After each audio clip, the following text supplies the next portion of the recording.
शिक्षाएं वो तेरी याद आई,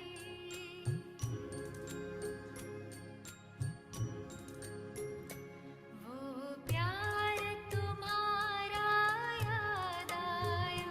शिक्षाएं वो तेरी याद आई, साकार के दिन जब याद आए, तो स्नेह में अखियाँ भर आई। वो प्यार तुम्हारा याद आया।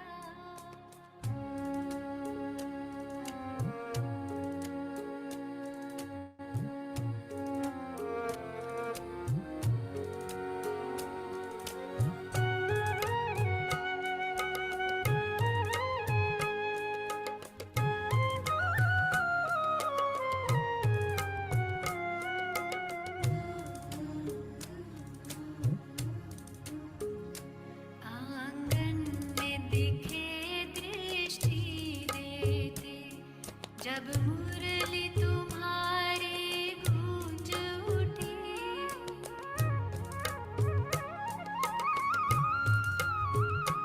आंगन में दिखे दृष्टि देते, जब मुरली तुम्हारी गूंज उठी।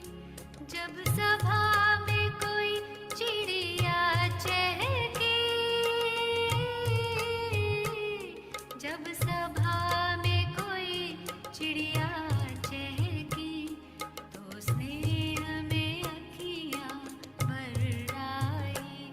वो प्यार तुम्हारा याद आया।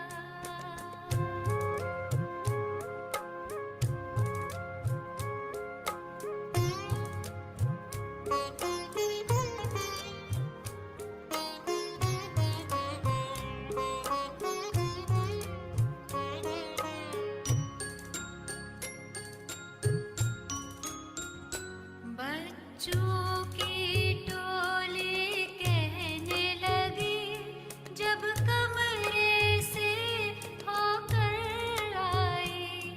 मीठे बाबा से बात हुई, मीठे बाबा से बात हुई, तो स्नेह में अखियाँ भर आई। वो प्यार तुम्हारा याद आया।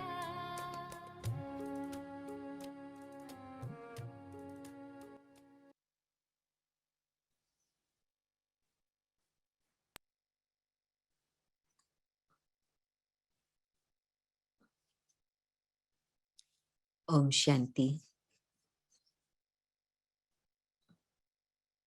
सचमुच बाबा को याद करते हैं तो प्यार का सागर ही सामने आता, क्योंकि जैसे उस दिन मुरली में भी बाबा ने कहा कि बाबा ने विशेष किस तरह से लंदन को याद करके पालना दी।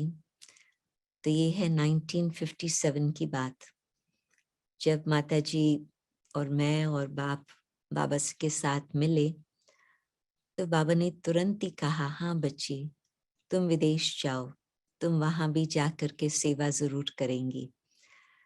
तो हम लोग दिसंबर 57 में आकर पहुंचे लंदन, और उस समय से ही बाबा की मुरलियां, बाबा के पत्र, बाबा के प्यार भरे आम, बाबा के कैस्केट, बाबा किसको कैस्केट कहते थे, जब बाबा ने कल्प वृक्ष और ड्रामा चक्कर के चित्र छापे थे, वो बहुत बहुत बड़ी बड़ी, तो वो सारा रोल करके लिटरली गोल्डन कैस्केट में, कार्डबोर्ड का था, गोल्ड नहीं था, परंतु गोल्डन कलर का लंबा लंबा कैस्केट, वो बाय पोस्ट एयरमेल में बाबा ने रजनी बहन के पास भेजा। पोप के लिए भी भेजा, रानी के लिए भी भेजा। बाबा को विश्व सेवा कभी भी भूली नहीं। तो बाबा की प्यार की पालना किस तरह से मिलती ही रही। संबंधी इतना याद नहीं करते थे जितना बाबा याद करते थे। और साथ साथ दादी जानकी, बाबा ने दादी जानकी को भी ड्यूटी दे रखी थी कि तुम विदेश वाले बच्चों को पालना देती ही रहना। तो वो सदा ही बहुत सुंदर न सिर्फ याद प्यार का पत्र भेजती रही, परंतु बाबा की जो उनको वरदान मिला हुआ था ज्ञान का मंथन करना, वो कोई बहन फिर क्लासेस भी उस पर लिख करके भेजती रहती थी। तो ये जो सिस्टम है सारे विश्व भर में मुरली का पोस्ट करना, आजकल तो ईमेल में आता, परंतु ये सिस्टम बाबा ने शुरुआत से ही बना करके रखी ताकि बच्चों की बहुत अच्छी तरह से पालना होती ही रहे। और फिर जब सेकंड टाइम हम बाबा से मिले, 1906 की बात है, तो उस समय बाबा हमें बहुत प्यार के माँ के रूप में मिले। क्यों? क्योंकि हमारी आयु थी 16 साल और मैं लगती उससे भी छोटी थी, और भाई की आयु थी उस समय 12 साल, वो भी उससे भी छोटा लगता था। तो बाबा हम लोगों को मिलकर, ये माउंट आबू की बात है, बाबा कहे कि बच्चे आप लोगों को बिस्किट चाहिए? तुमने कहा नहीं बाबा। कहता है तुमको ब्रेड चाहिए? आप लोग रोटी तो नहीं खाते होंगे, आप लोग ब्रेड खाते होंगे, तो हम आपको बेकरी से, यहाँ आबू गांव में ब्रेड मिल सकती है, बेकरी है। यहाँ तो हमारे पास अवन नहीं है, वहां पर तो है, तो बाबा मंगा करके दे सकता? तो नहीं बाबा, हमको रोटी खाने की ही आदत है। तो बाबा कहते लच्छू, बाबा लच्छू दादी को बुलाया, वो बाजू में ही वहां बाबा के साथ ही रहते थे। तो बाबा कहे बच्ची देखो, इन्हों को जो कुछ चाहिए आप उन्हों को शहर में भी लेके जाओ, जो उन्हों को पसंद आए उन्हों को लेके देना।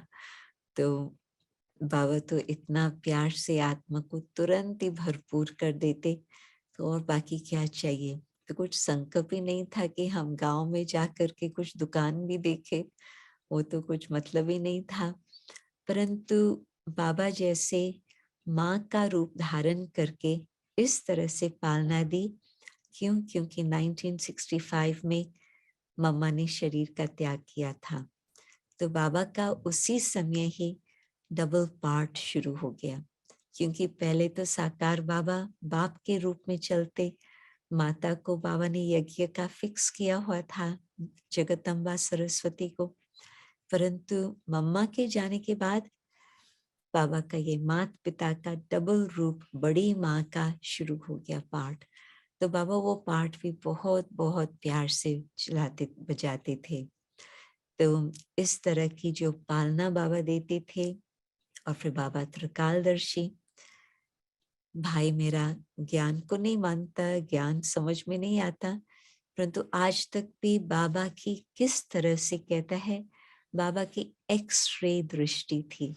बिल्कुल मुझे लगता था कि कोई मेरी बात बाबा से छिपी हुई नहीं है, बाबा को मुझे बहुत अच्छी तरह से जानता है।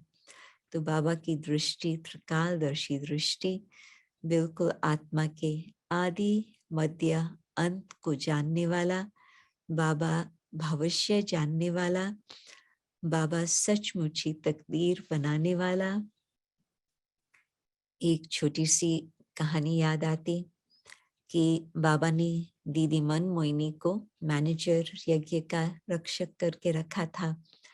तो हर प्रकार से जो बाबा के पत्र व्यवहार का कारोबार होता था वो ईशु दादी संभालती थी, और कुछ कुछ दीदी भी, परंतु मोस्टली तो ईशु दादी। बाकी फिर जो आने जाने वाले लोग, उनका रहन सहन, और फिर साथ साथ उनको कुछ बातचीत करनी हो, तो उसमें फिर दीदी मनमोहिनी रखा था। तो दीदी मनमोहिनी हम बाबा के साथ, बाबा का कमरा तो बहुत छोटा था उन दिनों में, बहुत बाद में मैं समझती शायद 80s में कमरे को बड़ा किया होगा जो आज कमरा है।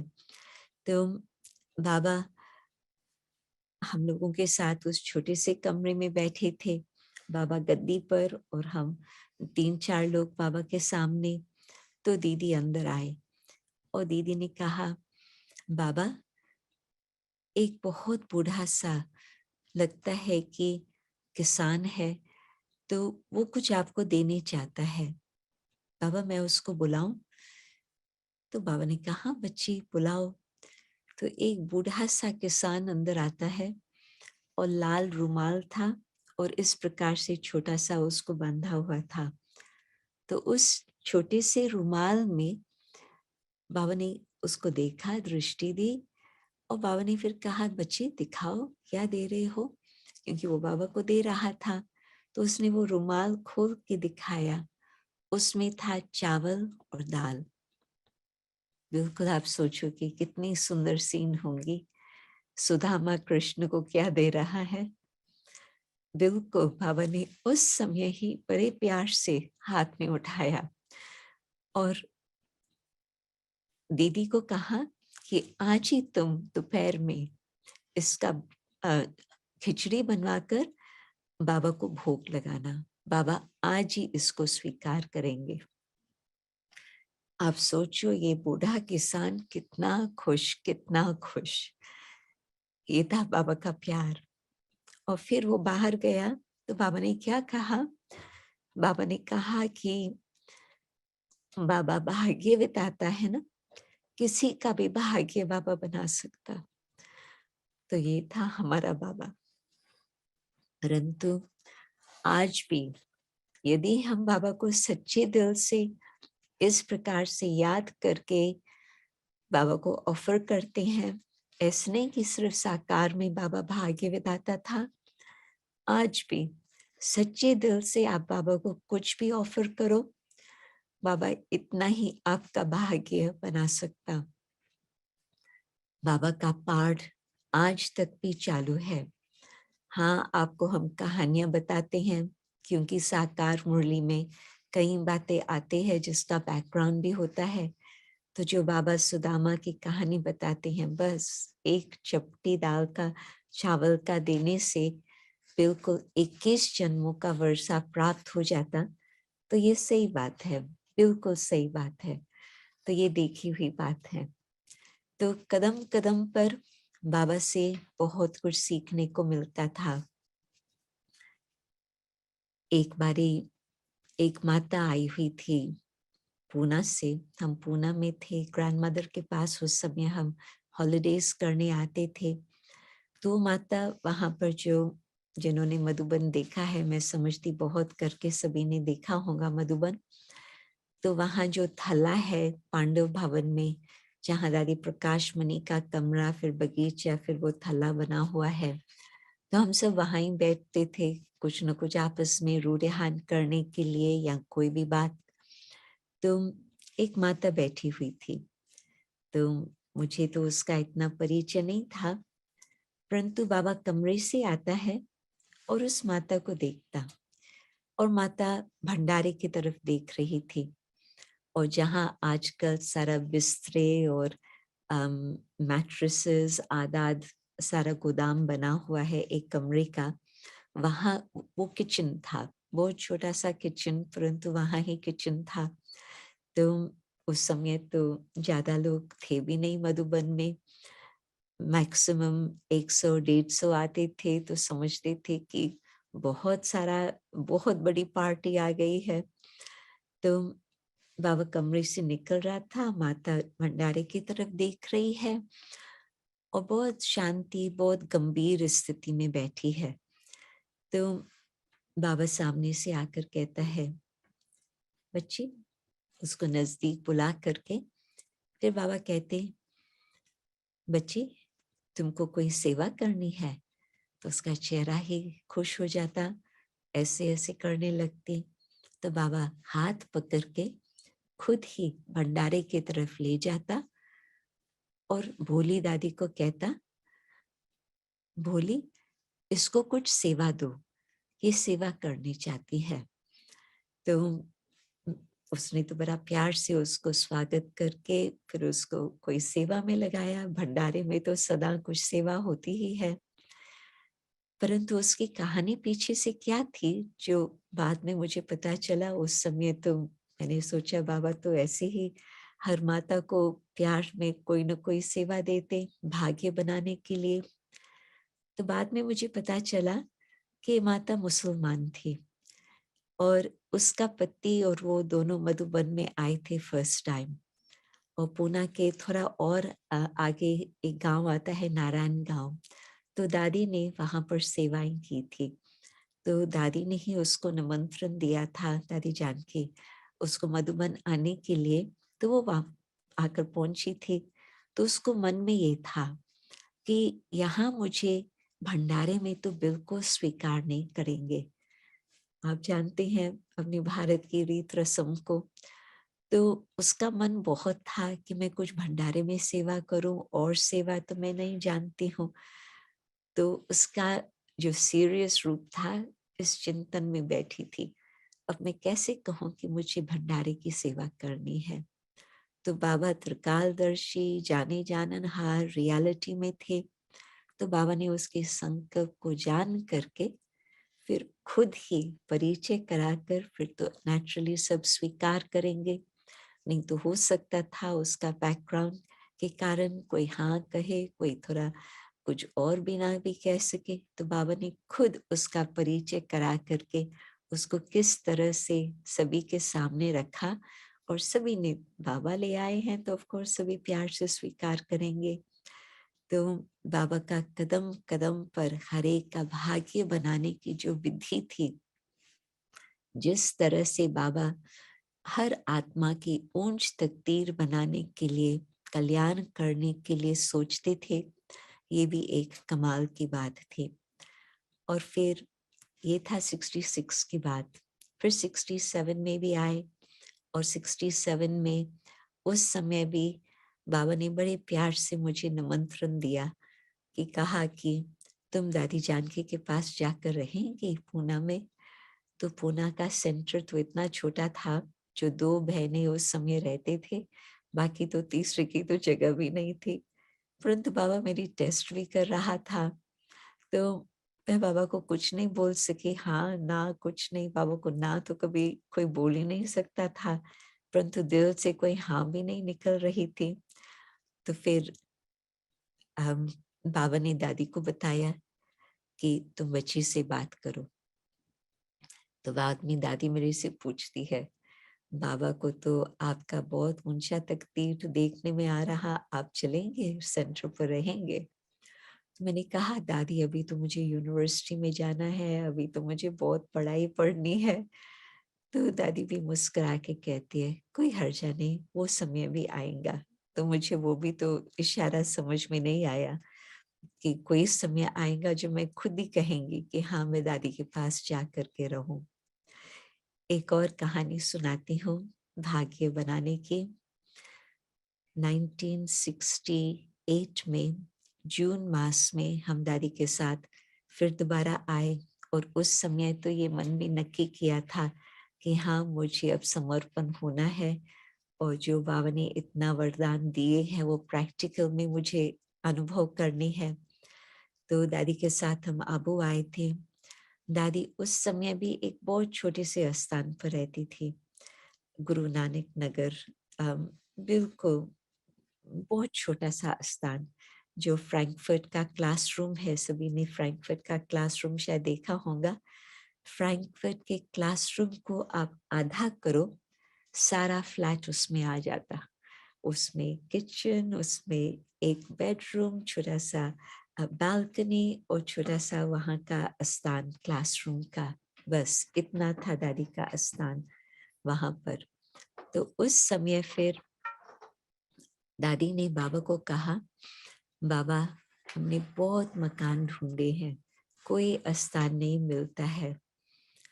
तो बाबा उसको देख करके बाबा क्या कहते, बच्ची स्थान तैयार रखा है तुम्हारे लिए, बस तुम निश्चिंत हो जाओ। और फिर जाते समय एक आबू में कुछ बेरीज मिलते हैं, मैं नाम भूल गई हूँ उसका।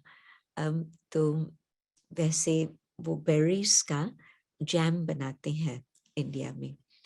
तो वो बेरीज का जैम का एक जार बाबा ने खास लच्छू दादी को कहा कि ये तुम बच्ची को दियो, पूना लेके जाएंगी। तो दादी सवेरे आकर के सेंटर पर पहुंची है, 10 बजे करीब ट्रेन उस अनुसार थी।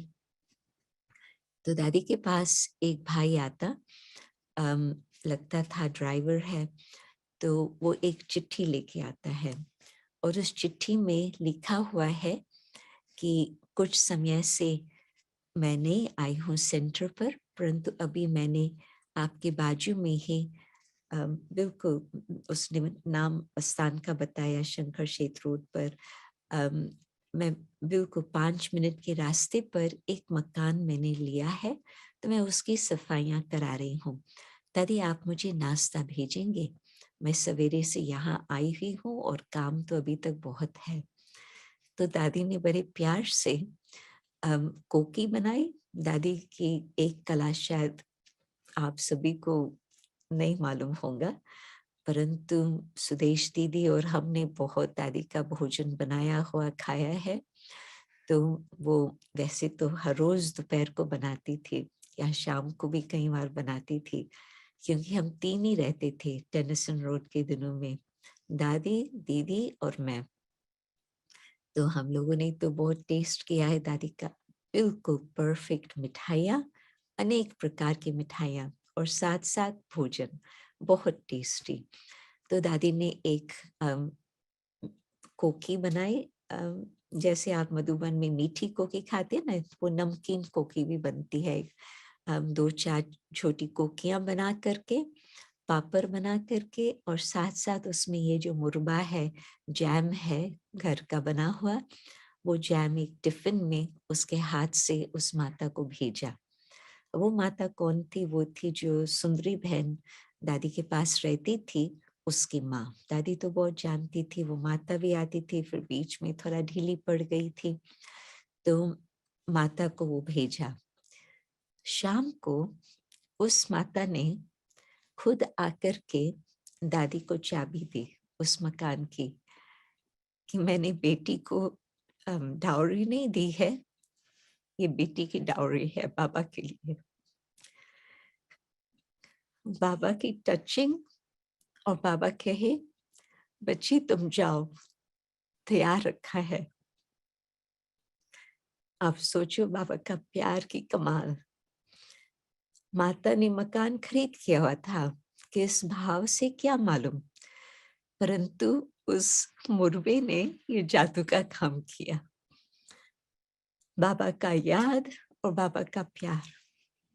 आप सोचो सचमुच बाबा जादूगर है। ड्रामा अनुसार आपने टॉपिक ही ऐसे दिया है जो प्यार के सागर की बातें ही निकल रही है। कल 18 जनवरी है, परंतु ये दुख के आंसू नहीं है, वो प्यार के मोती। और कल बाबा भी आप सबको अवश्य ही ऐसे प्यार की गोदी में बिठाकर आपको बिल्कुल उड़ा लेंगे। क्योंकि अभी तो आप देखो 54 इयर्स हो चुके हैं। बाबा ने अपनी तपस्या तो पूरी की, परंतु बाबा ने हम सब के लिए भी किस तरह से बुद्धि की टचिंग करके कितना हम सब की सेवाएं की है। आज हम सब हाजिर बैठे हैं, वो अपना पुरुषार्थ कितना कहेंगे और बाबा की मदद कितनी कहेंगे। हर एक अपना देखे, हमारा पुरुषार्थ 10% और बाप दादा की मदद 90%। तो बाबा की मदद लेकर के, बाबा का प्यार वो अनुभव करके, आप अवश्य ही जो बाबा की 54 इयर्स की मुरलियां अभी हम सब सुन रहे हैं, साकार मुरलियां की 33 इयर्स का जो बाबा ने हर रोज पालना दी, वो भी पालना ले रहे हैं। आप वो अनुभव करके आप भी वतन का सैर करना। वैसे तो जनवरी मास सारा ही मास अव्यक्त मास है, परंतु विशेष कल का तो दिन वरदानी दिन में बाबा हम सबको निमंत्रण देते हैं कि अव्यक्त स्वरूप धारण करके सब तरफ आप ऐसे ही विश्व भर की आत्माओं को सकाश भी देना, बाबा के साथ सैर भी करना, ताकि जो भी आत्माएं आज तक भी रही हुई है उन्हों को बाबा का आकर्षण होकर के कुछ न कुछ उन्हों के अंदर भी जो जागृति हो वो हो सके और बाबा का कार्य जल्दी जल्दी संपन्न हो सके। क्यों? संसार के लोगों की हालत देख रहे हैं कि कितना न उन्हों को परेशानी है। आज बाबा ने कहा कि जो राजाएं भी है, कलयुग के राजाएं, उन्हों को भी कोई न कोई दुख है। वो तो हम देख ही रहे हैं प्रैक्टिकल रूप से। संसार में एक एक ही कहानियां सबके सामने आजकल अखबारों में, टेलीविजन पर सब देखते हैं। यदि राजाएं को इतनी दुख है तो प्रजा को कितना न दुख है, वो भी हम सब देख रहे हैं। परंतु बाबा ने हमको दुख के संसार से निकालकर हमें बिल्कुल अपने नैनों में बिठाकर बाबा उड़ा के लेके जा रहे हैं। परंतु बाबा फिर भी कहते हैं सारे विश्व की आत्माएं मेरे बच्चे हैं, तो सारे विश्व की आत्माओं को भी किस तरह से हमें बाबा का कुछ न कुछ बिल्कुल तिनका, कोई सुख, कोई शांति, कोई प्यार, कोई शक्ति हम दिलाने के निमित्त बने। बाबा अब वो कार्य संपन्न करने चाहता है। तो हम अपना भी पुरुषार्थ और आगे बढ़ाते रहें और निमित्त बन करके बाबा की सकाश भी सारे विश्व को देते रहें, तो फिर घर का दरवाजा भी खुले, मुक्ति भी हम भी पा सके और विश्व की आत्माओं को भी मुक्ति दिला सके। और जिन्हों को जीवन मुक्ति के लिए अपनी तैयारी करनी है वो तो कर ही रहे हैं, परंतु जो भी कुछ और आत्माएं रही हुई है उन आत्माओं को भी बिल्कुल ऐसे अनुभव हो जैसे कोई खींच रहा है और बाबा का साक्षात्कार हो जाए, ताकि वो आपके दरवाजे पर आकर खुरकाए कि हमको बताओ कि कहाँ से हमें सुख शांति प्राप्त हो सकती। तो अभी बाबा की याद में बैठती हैं। बाबा की कहानियां तो दीदी ने भी आपको बहुत बहुत सुनाई होंगी, मैं जानती हूँ, परंतु बिल्कुल आप अपने आंखों के सामने वो फरिश्ता शिव बाबा, ब्रह्मा बाबा फरिश्ते के रूप में बस वो ही घूमता रहे। ओम शांति।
की